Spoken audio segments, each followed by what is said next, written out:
ETF index mutual funds నేర్చుకుని stock మార్కెట్లో రాణించాలనుకుంటున్నారా? వెంటనే ఈ నెంబర్కి కాల్ చేయండి.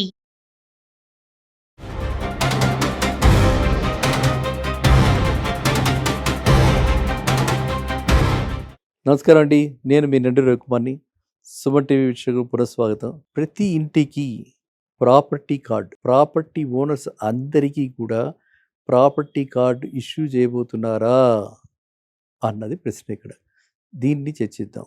ప్రాపర్టీ కార్డ్ ఇప్పుడు పీటీఐఎన్ నెంబర్ ఉంది, మనకి identification number, property tax identification number with which we are paying property tax. రాబోయే కాలంలో అసలు మన ఇండియాలో ఎలా రాబోతుంది, ఏం చేయబోతున్నారు అన్నది ఆలోచిస్తే టైటిల్ డీడ్స్ అన్నీ, అంటే టైటిల్ డీడ్స్ అంటే ఇవాళ మనకి వేల పేపర్ల మీద ప్రాపర్టీ వాల్యుయేషన్ బట్టి ఎంత స్టాంప్ పేపర్ మీద ఉండాలి అనేది ఆలోచించి దాని మీద ఇవన్నీ కూడా ప్రాపర్టీ డిస్క్రిప్షన్ అంతా ఉండి అది మనకి రిజిస్ట్రార్ ఆఫీస్లో రిజిస్టర్ అయ్యి మనకి వచ్చేది title deed. That is conveying title ఉంటుంది. మన ఓనర్ అని చెప్పుకోవడానికి ఆ సేల్ డీడ్ ఉండాలి.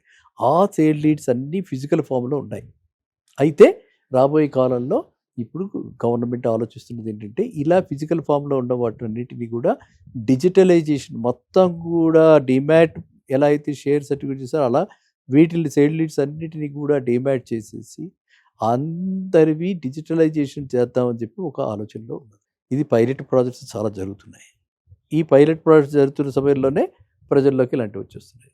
ఓకే, సో ఆ విధంగా చేసేసి ఆ విధంగా ఒక డిపాజిటరీలా పెడదామని ఒక ఆలోచన ఉంటే, ఇంకో ఆలోచన ఏంటంటే అందరికీ కూడా వాళ్ళ ప్రాపర్టీని ఐడెంటిఫై చేస్తున్నట్టు. ఇప్పుడు మన కార్కి ఎలా అయితే ఇదివరకు ఆర్సీ బుక్ అని ఉండేది, ఇప్పుడు ఇంత కార్డు ఉంటుంది, ఓనర్షిప్ కార్డు ఇంతే కార్డు ఉంటుంది అంతే.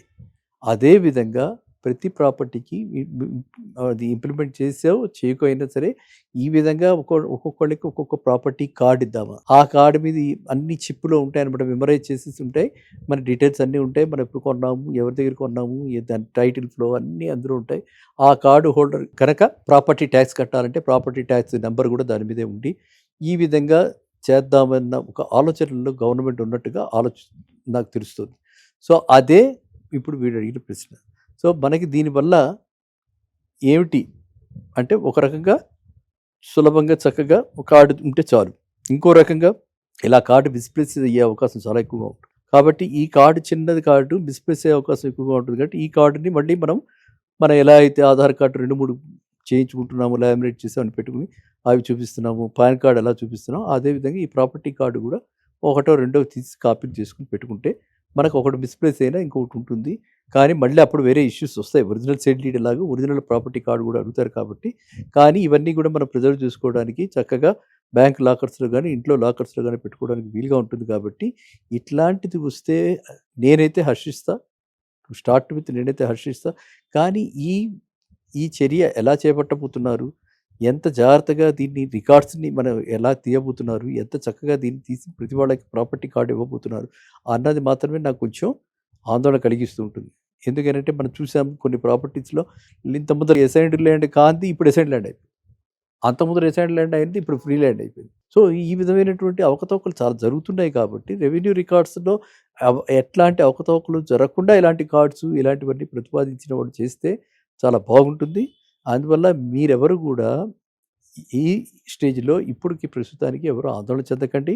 ప్రతి వాళ్ళు కూడా ఒకటైతే గుర్తుపెట్టుకోండి, చేయాల్సిన పని ఏంటంటే వెంటనే ఎవరెవరైతే దాన్ని మీ పేరున దాన్ని ఏమంటారు మీరు మ్యూటేషన్ చేయించుకోకుండా ప్రాపర్టీ కనుక ఫాదర్ పేరు మదర్ పేరు వెళ్ళిపోయారు వాళ్ళు, వాళ్ళది లీగల్ హెయిర్స్ అలా ఉన్నవాళ్ళు, అగ్రిమెంట్ పర్ సేల్లో ఉంది, సేల్ డీడ్ ఉంది కానీ అగ్రిమెంట్ పర్ సేల్ చేసుకుంటే సేల్ డీడ్ చేసుకోలేదు కాబట్టి మనకు పేరు రావట్లా, ఇట్లాంటి వాళ్ళు అందరూ కూడా ఎక్కడికక్కడ మ్యూటేషన్ చేయించేసుకొని మీ పేరు ప్రాపర్టీ ట్యాక్స్ రిసీట్లో వచ్చేలాగా, మీ పేరు మున్సిపల్ రికార్డ్స్లో కనిపించేలాగా మీరు కనుక ఆ జాగ్రత్తలు తీసుకుంటే మనం చీకు చింతగా ఏది లేకుండా హ్యాపీగా ఉంటుంది. ప్రతి ఇంటికి ప్రాపర్టీ కార్డు, ప్రాపర్టీ ఓనర్స్ అందరికీ కూడా ప్రాపర్టీ కార్డు ఇష్యూ చేయబోతున్నారా అన్నది ప్రశ్న. ఇక్కడ దీన్ని చర్చిద్దాం.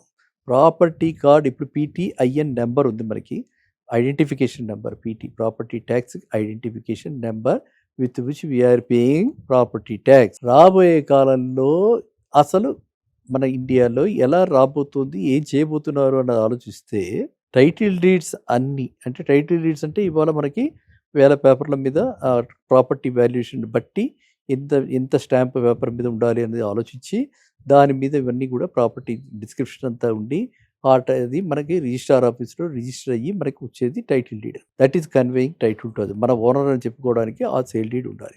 ఆ సేల్ డీడ్స్ అన్నీ ఫిజికల్ ఫామ్లో ఉన్నాయి.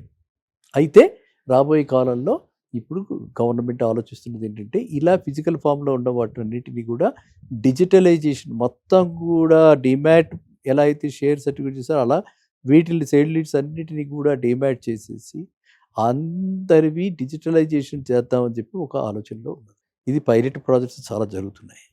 ఈ పైలట్ ప్రాజెక్ట్స్ జరుగుతున్న సమయంలోనే ప్రజల్లోకి ఇలాంటివి వచ్చేస్తున్నాయి. ఓకే, సో ఆ విధంగా చేసేసి ఆ విధంగా ఒక డిపాజిటరీలా పెడదామని ఒక ఆలోచన ఉంటే, ఇంకో ఆలోచన ఏంటంటే అందరికీ కూడా వాళ్ళ ప్రాపర్టీని ఐడెంటిఫై చేస్తున్నట్టు. ఇప్పుడు మన కార్కి ఎలా అయితే ఇదివరకు ఆర్సీ బుక్ అని ఉండేది, ఇప్పుడు ఇంత కార్డు ఉంటుంది, ఓనర్షిప్ కార్డు ఇంతే కార్డు ఉంటుంది అంతే. అదేవిధంగా ప్రతి ప్రాపర్టీకి అది ఇంప్లిమెంట్ చేయకపోయినా సరే ఈ విధంగా ఒక్కొక్కళ్ళకి ఒక్కొక్క ప్రాపర్టీ కార్డు ఇద్దామా. ఆ కార్డు మీద అన్ని చిప్పులో ఉంటాయి అనమాట, మెమరైజ్ చేసేసి ఉంటాయి, మన డీటెయిల్స్ అన్నీ ఉంటాయి, మనం ఎప్పుడు కొన్నాము, ఎవరి దగ్గర కొన్నాము, దాని టైటిల్ ఫ్లో అన్నీ అందులో ఉంటాయి. ఆ కార్డు హోల్డర్ కనుక ప్రాపర్టీ ట్యాక్స్ కట్టాలంటే ప్రాపర్టీ ట్యాక్స్ నెంబర్ కూడా దాని మీదే ఉండి ఈ విధంగా చేద్దామన్న ఒక ఆలోచనలో గవర్నమెంట్ ఉన్నట్టుగా నాకు తెలుస్తుంది. సో అదే ఇప్పుడు వీడు అడిగిన ప్రశ్న.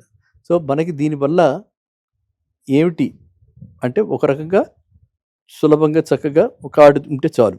ఇంకో రకంగా ఇలా కార్డు మిస్ప్లేస్ అయ్యే అవకాశం చాలా ఎక్కువగా ఉంటుంది. కాబట్టి ఈ కార్డు చిన్నది కార్డు మిస్ప్లేస్ అయ్యే అవకాశం ఎక్కువగా ఉంటుంది. కాబట్టి ఈ కార్డుని మళ్ళీ మనం ఎలా అయితే ఆధార్ కార్డు 2-3 చేయించుకుంటున్నాము, లామినేట్ చేసామని పెట్టుకుని అవి చూపిస్తున్నాము, పాన్ కార్డు ఎలా చూపిస్తున్నాము, అదేవిధంగా ఈ ప్రాపర్టీ కార్డు కూడా 1-2 తీసి కాపీలు చేసుకుని పెట్టుకుంటే మనకు ఒకటి మిస్ప్లేస్ అయినా ఇంకొకటి ఉంటుంది. కానీ మళ్ళీ అప్పుడు వేరే ఇష్యూస్ వస్తాయి. ఒరిజినల్ సేల్ డీడ్ లాగా ఒరిజినల్ ప్రాపర్టీ కార్డు కూడా అడుగుతారు కాబట్టి. కానీ ఇవన్నీ కూడా మనం ప్రిజర్వ్ చేసుకోవడానికి చక్కగా బ్యాంక్ లాకర్స్లో కానీ ఇంట్లో లాకర్స్లో కానీ పెట్టుకోవడానికి వీలుగా ఉంటుంది. కాబట్టి ఇట్లాంటిది వస్తే నేనైతే హర్షిస్తా, స్టార్ట్ విత్ నేనైతే హర్షిస్తా. కానీ ఈ చర్య ఎలా చేపట్టబోతున్నారు, ఎంత జాగ్రత్తగా దీన్ని రికార్డ్స్ని మనం ఎలా తీయబోతున్నారు, ఎంత చక్కగా దీన్ని తీసి ప్రతి వాళ్ళకి ప్రాపర్టీ కార్డు ఇవ్వబోతున్నారు అన్నది మాత్రమే నాకు కొంచెం ఆందోళన కలిగిస్తూ ఉంటుంది. ఎందుకంటే మనం చూసాం కొన్ని ప్రాపర్టీస్లో ఇంతకుముందు ఎసైన్డ్ ల్యాండ్ కాంతి ఇప్పుడు ఎసైన్డ్ ల్యాండ్ అయిపోయింది, అంతకుముందు ఎసైన్డ్ ల్యాండ్ అయింది ఇప్పుడు ఫ్రీ ల్యాండ్ అయిపోయింది. సో ఈ విధమైనటువంటి అవకతవకలు చాలా జరుగుతున్నాయి. కాబట్టి రెవెన్యూ రికార్డ్స్లో ఎట్లాంటి అవకతవకలు జరగకుండా ఇలాంటి కార్డ్స్ ఇలాంటివన్నీ ప్రతిపాదించిన వాళ్ళు చేస్తే చాలా బాగుంటుంది. అందువల్ల మీరెవరు కూడా ఈ స్టేజ్లో ఇప్పటికి ప్రస్తుతానికి ఎవరు ఆందోళన చెందకండి. ప్రతి వాళ్ళు కూడా ఒకటైతే గుర్తుపెట్టుకోండి, చేయాల్సిన పని ఏంటంటే వెంటనే ఎవరెవరైతే దాన్ని మీ పేరున దాన్ని ఏమంటారు మీరు మ్యూటేషన్ చేయించుకోకుండా ప్రాపర్టీ కనుక ఫాదర్ పేరు మదర్ పేరు వెళ్ళిపోయారు వాళ్ళు, వాళ్ళ లీగల్ హెయిర్స్ అలా ఉన్నవాళ్ళు, అగ్రిమెంట్ ఫర్ సేల్లో ఉంది, సేల్ డీడ్ ఉంది కానీ agreement for sale sale deed చేసుకోలేదు కాబట్టి మనకు పేరు రావట్లా. ఇట్లాంటి వాళ్ళు అందరూ కూడా ఎక్కడికక్కడ మ్యూటేషన్ చేయించేసుకొని మీ పేరు ప్రాపర్టీ ట్యాక్స్ రిసీట్లో వచ్చేలాగా, మీ పేరు మున్సిపల్ రికార్డ్స్లో కనిపించేలాగా మీరు కనుక ఆ జాగ్రత్తలు తీసుకుంటే మనం చీకు చింతగా ఏది లేకుండా హ్యాపీగా ఉంటుంది. సరేనా? మళ్ళీ కలుద్దాం నెక్స్ట్ వీడియో. నమస్కారం.